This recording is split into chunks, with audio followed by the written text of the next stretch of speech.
Hello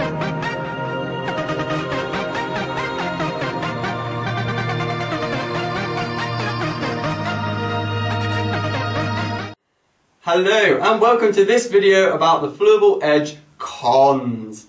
Now you'll be watching this if you're weighing up whether you want to buy it or not. I'm going to tell you now, buy it. It's well worth it. I struggled looking for these cons and finding them out. I've had the tank for about 2 years now, and I've built up a list of cons and pros which I've now made into videos.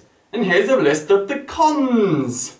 Number 1, water evaporation. Now it's got a small opening at the top which heightens your noticeability of the water evaporation as opposed to having a bigger surface area on the top. Now you notice this because the filter becomes loud and trickly as the water level drops and the water drops into the aquarium. Whereas opposed when it's full up, you don't really hear the trickling as much. So it can be a bit annoying, but I tend to top it up every 3 to 4 days because it starts to get a bit noisy, which is a little short of when you should be doing water changes anyway, so it's not too big of a deal really. Number 2, it's got a small access hole. No pun intended. But if you try and stick your arm in, the water level just goes bloop and comes over the top. So you need to empty it out a little bit every time you just want to stick your arm in and move a rock about or just clean the inside. So it's a bit of a pain in the bum really. Number 3. Now this kind of ties in with number 2 with the small opening. Say if you want to put a castle in there as an ornament so you can have your fish swimming in and out of it. You're limited on what ornaments you can buy to put in because they won't actually fit in the hole. So that's a bit of a con there. Number 4. The filter itself on the back has a lid on it, and that just stops the rate of evaporation. But the one thing I have noticed is, particularly I have this in my bedroom, so I notice it at night, is it rattles a little bit. There's no sort of firm fit, you just place it on and the filter vibrates and makes it rattle like zzz, and it just gets on my nerves now and then. But stick a little blue tack on it and you fix that problem. Or alternatively, you can take it off, but that will quicken the rate of evaporation, which then leads you back to number 1, where you have to top it up some more. Number 5, lights.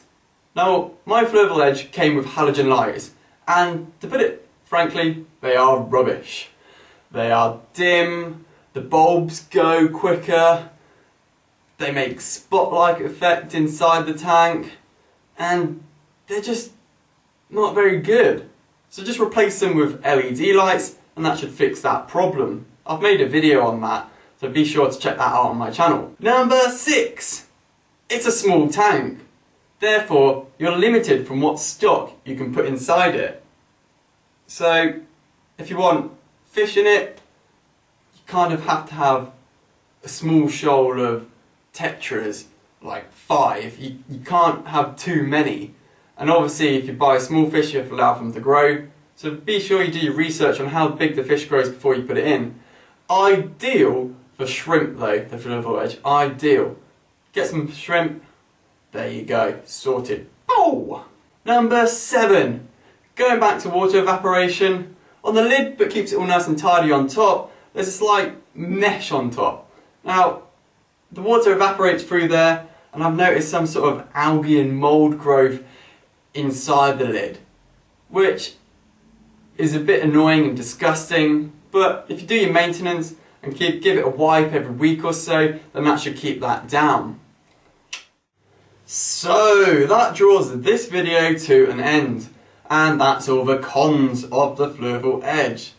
I've made a video about the pros of the Fluval Edge, so if you want to see that, check it out right here in the link of the video on this video. It's like a video in a video, but you have to click on it to watch this one. Enough of that. Alright, so I hope you enjoyed it. If you did, give us a like, and I shall see you in another video. Cheerio!